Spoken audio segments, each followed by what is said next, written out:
Hello friends, हमारा चरक सूत्र स्थान का सेकंड अध्याय अभी कंटिन्यू चल रहा है। इसके पहले हमने यवागु के जस्ट पहले तक कंप्लीट कर लिया था।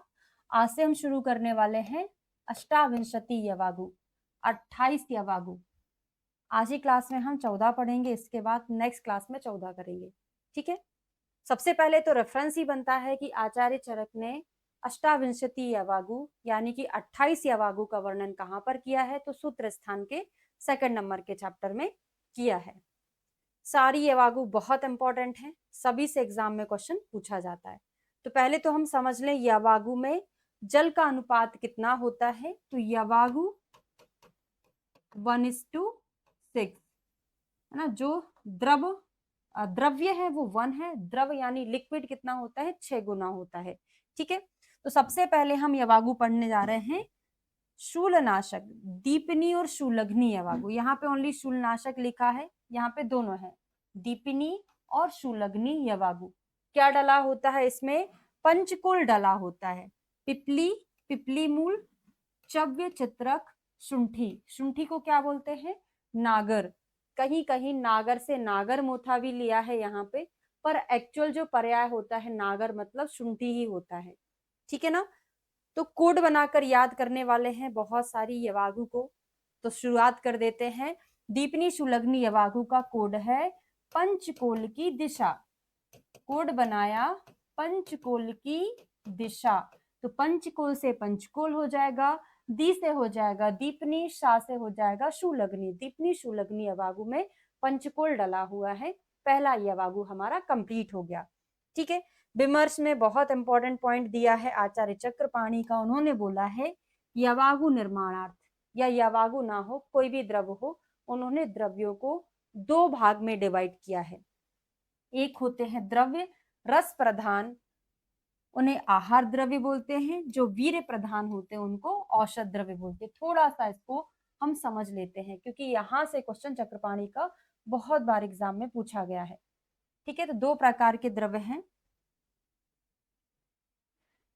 एक रस प्रधान, एक होते हैं वीर्य प्रधान। ठीक है। रस प्रधान जो होते हैं उनको हम आहार द्रव्य बोलते हैं, और वीर्य औषधि जो होती है अपने वीर्य से काम करती है, औषधि द्रव्य बोलते हैं। ठीक है। फिर द्रव्यों को वीर्य के आधार पर उन्होंने 3 पार्ट में डिवाइड किया। कौन कौन से, मृदु, मध्य और तीक्ष्ण वीर्य द्रव्य। मृदु वीर्य, मध्य वीर्य और तीक्ष्ण वीर्य द्रव्य। ठीक है। अब एग्जाम्पल की बात करें तो मृदु में उन्होंने क्या बोला है, आंवला आता है। कैसे याद करेंगे, आंवला बहुत सॉफ्ट नेचर का होता है ना, अगर खा भी लो तो नुकसान नहीं करता कुछ भी। मध्य में क्या चीजें आती हैं, बिल्व। मध्य में बिल्व आता है। तो देखो मध्य में धा, बिल्व में आधा आ रहा है। और तीक्ष्ण में क्या आती है, तीक्ष्ण चीजों में मरीच यानी कि मिर्ची। अब देख लेते हैं। तो मृदु में क्या दे दिया है, आंवला। और मध्य में जो है, मध्यवीर में बिल्व और साथ में अग्निमंथ भी ऐड कर लेना। बिल्व के साथ अग्निमंथ भी है। और तीक्ष्ण वीर में आता है शुंठी, मरीच नहीं है, सॉरी गलती से मैंने मरीच लिख दिया है, उसको कट कर लीजिएगा। शुंठी लिखना है, वो कहीं और आता है। निपात या अधिभास में मरीज आता है, वो द्रवगुण में हम आपको पढ़ाएंगे। ठीक है। अब इनकी मात्रा याद करेंगे। तो तीक्ष्ण में सौंठ लिखना है, सौंठ। इनकी मात्रा याद करेंगे, 4 कर्ष, 2 कर्ष और 1 कर्ष। लेकिन कभी भी कर्ष में क्वेश्चन नहीं पूछा जाता। 4, 2, 1 कर्ष। देखिए जो चीजें तीक्ष्ण होगी उनकी कम क्वांटिटी लगेगी, जो मृदु होंगी उनको ज्यादा मात्रा में लेना पड़ेगा। तो कभी उल्टा नहीं कर देना है।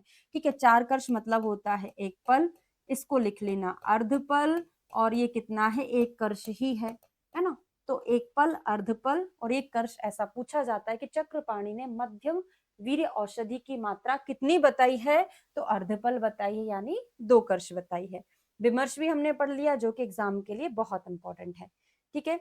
अगला यवागु चलेंगे तो इसमें हम 2 यवागु पढ़ने वाले हैं। एक पाचनी ग्राहणी पढ़ेंगे, दूसरा लघु अतिसारनाशक, वातज अतिसारनाशक पेया पढ़ने वाले हैं। पेया या यवागु। ठीक है। तो पाचनी ग्राहणी, अगर किसी को लूज मोशन होते हैं तो हम बोलते हैं ना कि दही चावल खा लेना, लूज मोशन ठीक हो जाएगा।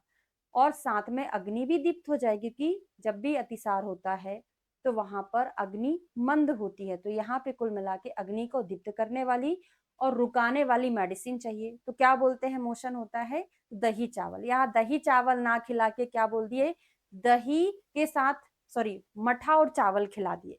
क्या खिला दी, मठा चावल। तो दधित्य बिल्व चांगेरी सॉरी चावल नहीं है यहाँ पे कहीं भी, दही भी है और मठा भी है। तो दही मठा मिला के चावल खिला दिए, ऐसे हम उसको याद रख सकते हैं। ठीक है ना। तो दधित्य बिल्व चांगेरी तक्र दाड़िम साधिता, क्वेश्चन पूछा जाएगा दधित्य बिल्व चांगेरी को किसके साथ सिद्ध करते हो, तक्र के साथ। हमने याद कैसे कर लिया, पाचनी ग्राहणी मतलब पचाना भी है रुकाना भी है, तो दही मठे के साथ चावल खिला दो, याद रहेगा। नेक्स्ट है वातज अतिसार नाशक पेया, क्या है, पंचमूली मतलब यहाँ पे लघु पंचमूल है, तो लघु पंचमूल के क्वास से सिद्ध पेया वातज अतिसार नाशक होती है। आपने पढ़ा है जितने भी पंचमूल होती है वो सभी वात नाशक मतलब वात के साथ दूसरे दोषों को भी नष्ट करती है, लेकिन स्पेशली प्रधान रूप से वात शामक होती है। तो वातज अतिसार में पंचमूल साधित पेय। क्लियर है, पाशनी ग्राहणी पढ़ लिया और वातज अतिसार नाशक पेय पढ़ लिया। अगला आता है पित्त श्लेष्मिक अतिसार रोगग्नि पेय। 14 के बाद आपसे क्वेश्चन भी पूछूंगी और आपसे 100% बनेगा भी, बस थोड़ा सा शांति के साथ उसको सुनते जाइए। तो पित्त श्लेष्मिक अतिसार में देखिए शालपर्णी बलाविल्वे कृष्णपर्णी च साधिता दाड़िम अम्लहिता पेय पित्त श्लेष्म अतिसारिणी। तो याद कैसे करेंगे, पित्त का कोड बनाएंगे, श्लेष्मा का भले ही नहीं बना रहे हैं, लेकिन आपको याद रखना है कि हम पित्त श्लेष्मिक अतिसार अग्नि पेया पढ़ रहे हैं। ठीक है, तो पापा चीजें ज्यादा आएंगी, पा शालपर्णी में पा, कृष्णपर्णी में पा, तो जहां पर पा ज्यादा वो पित्त श्लेष्मिक अतिसार अग्नि। और आपको पता है कि दाड़िम जो होता है, खट्टा अनार जो हो रहा है, दाड़िम कैसा होता है, शीतल होता है, पित्त को नष्ट करता है। भले ही पित्त के साथ श्लेष्मा है, पर हमने कोड ओनली पित्त का बनाया। इसका मतलब ये नहीं है कि आप ओनली पित्त अतिसार नाशक पेय आंसर लगा दो। ठीक है, परणी परणी से कोड बनाया पित्त श्लेष्मिक, और इसमें किससे सिद्ध कर रहे हैं, दाड़िम से। पहले ये नहीं पूछा जाता था किससे सिद्ध करना है, लेकिन अब पूछा जाने लगा है। अगला आता है रक्त अतिसार अग्नि पेय। तो पयस सरदूध के छागे हीवे उत्पल नागरे पेया रक्त अतिसार अग्नि प्रश्न पर्णयाचा साधिता। याद करते हैं, सबसे पहले तो समझे रक्त कैसा होता है, गर्म होता है। गर्म को नाश करने के लिए ठंडी चीजें, तो दूध कितना ज्यादा शीतल होता है, तो क्या दे दिया, पय मतलब दुग्ध, किसका, बकरी का दुग्ध दे दिया। ठीक है, और बकरी का दूध कैसा होता है, स्तंभक होता है, संग्राही होता है। तो रक्त अतिसार में बकरी का दूध दे रहे हैं, पर कैसा दे रहे हैं, आधा भाग दूध आधा पानी। पय सर दूध के छागे, छागे मतलब बकरी का दूध, इसमें आधा जल आधा दूध मिलाना है। और हीवेर उत्पल क्या होते, हीवेर भी ठंडा उत्पल भी ठंडा, पर यहाँ पे कंफ्यूजन हो जाता है। जो पंचकोल की दिशा पढ़ी थी वहां पे नागर मतलब शुंठी था, पर यहाँ नागर मतलब नागर मूथा है। नागर मतलब शुंठी नहीं लेना। क्यों नहीं लेना, क्योंकि यहाँ पे हमको शीतलता चाहिए, तो शीतल द्रव्यों का प्रयोग करेंगे, ना कि हम उष्ण द्रव्यों का प्रयोग करेंगे। तो यहाँ नागर, यहाँ पे क्वेश्चन पूछा गया था कि जो रक्त अतिसार अग्नि पेय है वहां पे जो नागर है उसका मीनिंग क्या है, नागर मूथा है, शुंठी नहीं है। ठीक है, किससे सिद्ध करते हैं, प्रश्नपर्णी से करते हैं। क्लियर हो गया। तो यहाँ पर एक क्वेश्चन ऐसा बना सकते हैं हम याद करने के लिए कि ये प्रश्न उठा उसमें कि जो हम दुग्ध यूज कर रहे हैं रक्त अतिसार को नष्ट करने के लिए, उसको आधा लें कि पूरा लें, ये प्रश्न उठा। तो किसी ने बताया भाई आधा दूध ले लो आधा पानी मिला लो पी लो ठीक हो जाएगा, है ना। क्लियर हो गया। चलिए, तो जतुकर्ण ने यहाँ पे नागर ना बता के घन का वर्णन किया है, जो कि क्या होता है, नागर मोथा होता है। जो मैंने आपको बताया वो यहाँ पे लिखा हुआ है। आम अतिसार अग्नि पेया, इस श्लोक में हम दो पेया पढ़ने वाले हैं, एक है मूत्रकृच्छ नाशक पेया और दूसरी है आम अतिसार।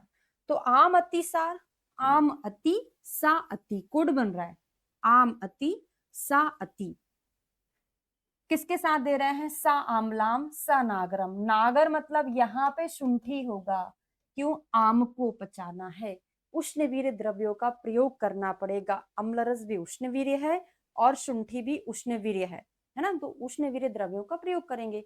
और वहां पे हमने सा अति तो याद ही कर लिया था, अति विषा, आमति में अति विषा दे रहे हैं, ठीक है। तो अति शुंठी से बनी खट्टे अनार के दाने के रस से बनी खट्टी पेया देनी चाहिए। फिर आता है नेक्स्ट मूत्र कृच्छग्नि पेया। तो मूत्र कृच्छ को नष्ट करना है, और आपको पता है स्वदंष्टा यानी गोक्षुर डायूरेटिक होती है ना। तो मूत्र कृच्छ के पेशेंट में हम गोक्षुर एडवाइस करते हैं, गोक्षुर आदि क्वाथ एडवाइस करते हैं। तो स्वदंष्टा से हमको समझ आ जाएगा, बाकी पूरा याद नहीं करना, पर किसके साथ पिलाते हैं अब याद करना पड़ेगा, साफानितम। तो आपको बढ़ाया था क्लास में, जितने भी इक्षु विकार होते हैं सारे मूत्र जनानाम होते हैं। इक्षु से बनता है ना फाणित, तो ये क्या करता है, मूत्र जनन करता है, तो फाणित के साथ देंगे। क्लियर हो गया? कोई परेशानी? अभी तक हमने 7 कंप्लीट करनी है और 7 और करने वाले हैं, ठीक है। चलिए, कृमिघ्नि यवागु। क्रमी आचार्य चरक ने सूत्र स्थान के 25 चैप्टर में कृमिघ्ना नाम किसको बोला है, विडंग को बोला है। तो इसका श्लोक किससे शुरू होगा, विडंग से शुरू होगा, बाकी का याद करने की जरूरत नहीं है, एक से हमारा काम चल जाएगा। पर किससे सिद्ध करते हैं, तक्र सिद्धा, और किसके साथ देते हैं, ससुवर्चिका यानी कि सज्जी क्षार के साथ देते। अब याद कराती हूँ। क्रमिघ्नि यवागु मतलब समझ लो एक मठा बनाया, मठा, उसमें क्या डाल दिया, राई, छोटी छोटी राई डाल दी, है ना। तो हमको देखने में ऐसा लगा कि इस तक्र में ना कीड़े लग गए हैं। क्रमी जैसा नहीं लगता, अगर मठे को फ्राई कर दो, है ना, मठे को फ्राई कर दो या ज्यादा दिन तक रख दो, उसमें कीड़े लग जाते हैं, या उसमें हमने जो राई डाली वो कीड़े के जैसे दिखती है। तो याद रहेगा कि क्रमिघ्नि यवागु को तक्र से सिद्ध करेंगे, और क्रमियों को मानने के लिए हमको क्षार जैसी चीजों का प्रयोग भी करना पड़ेगा, तो सज्जी क्षार के साथ इसका सेवन किया जाता है, ठीक है। अब यहाँ पे बेडंग पिपली मूल का मतलब केवल पिपली मूल नहीं है, पिपली अलग है, मूल मतलब होता है पिपली मूल।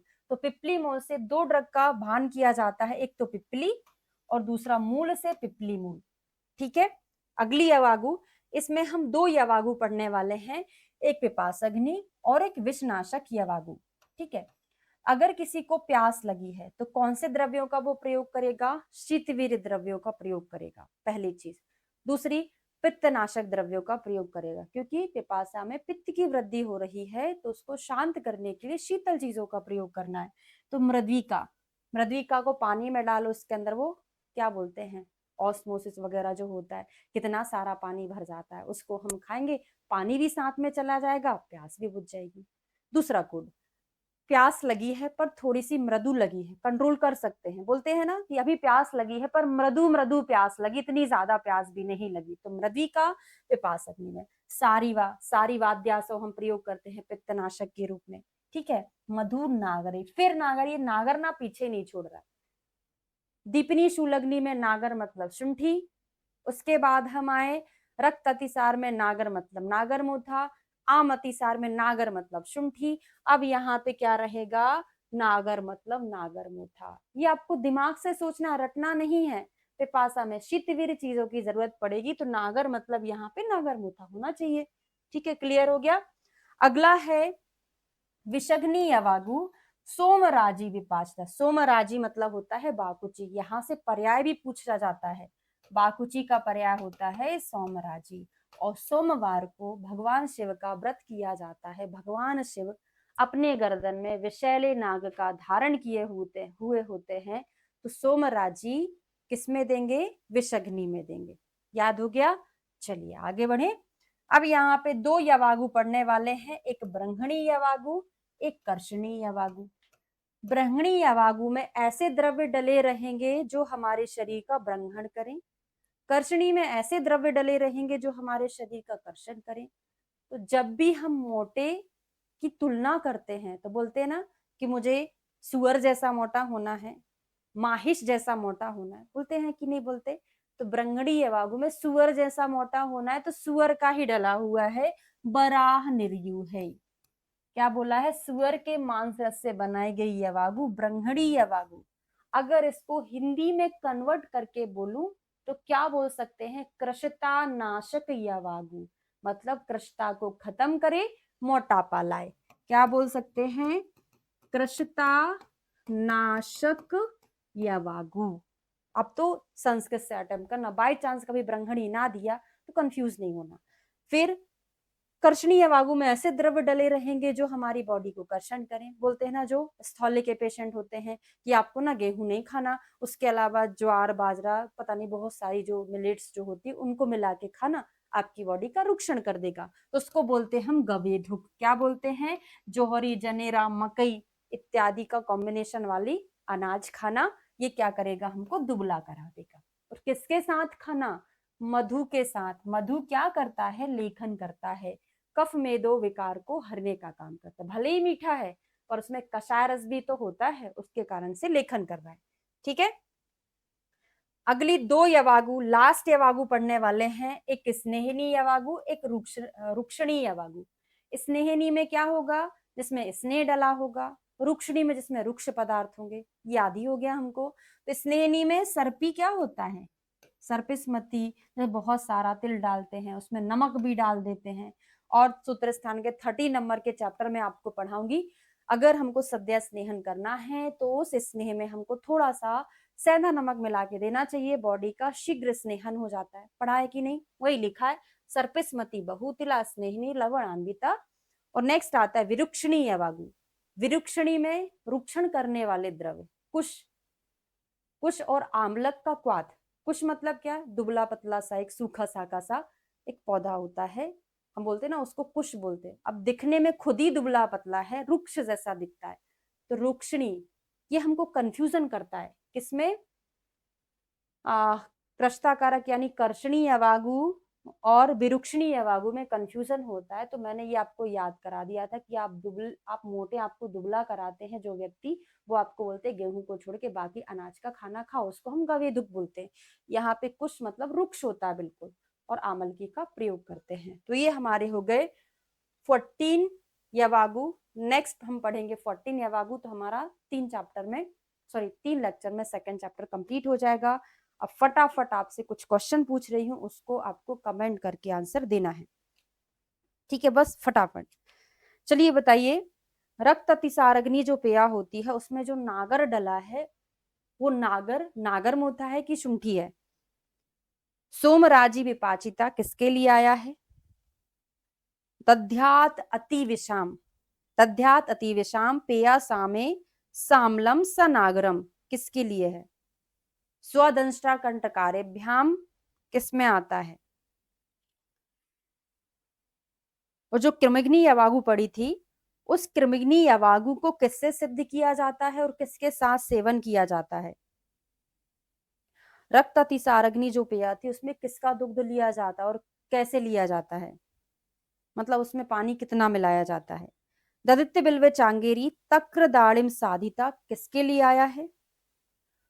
और पिपली पिपलीमुल चव चित्रक नागरई ये कौन सी यवागु के लिए आता है? शालपर्णी प्रश्नपर्णी बलाविलवई दाड़िम अम्ल से साधित करते हैं, किस में आता है? ठीक है, तो ये क्वेश्चन के आंसर आपको कमेंट करके देना है। वीडियो अगर अच्छा लगा है तो लाइक करिए, शेयर करिए और चैनल को सब्सक्राइब करिए। मिलते हैं नेक्स्ट वीडियो में नेक्स्ट 14 यवागु के साथ। Thank you so much.